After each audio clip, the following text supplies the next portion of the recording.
Jeni museme majina yenu kwanza, mjulikane nyinyi ni kina nani, na museme kazi gani mmefanya, barabara gani mmelete, stima gani mmeweka, affordable housing mnaielewa. Mambo hiyo wakuja wajieleze ama namna gani, na waachane na matusi ama namna gani. Tuendelee ama tuendelee? Mnasema tuendelee na kazi. Mimi na Simba na huyu Osoro tupangane pamoja. Wewe Simba sema kitu. Your Excellency, kwa sababu ya wakati. Nyachenge hoye. Mbia.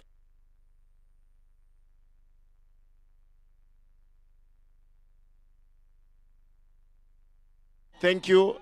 Nyasaba abanangu nywara mabere.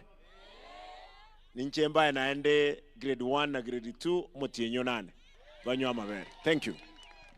Ndugu yangu Silvanus, kwa sababu tunaenda huko kwa bado unasema iko mkutano mwingine wapi tena? Aya.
Investors feel confident about the state of the macro environment at the moment? The optimism that has materialized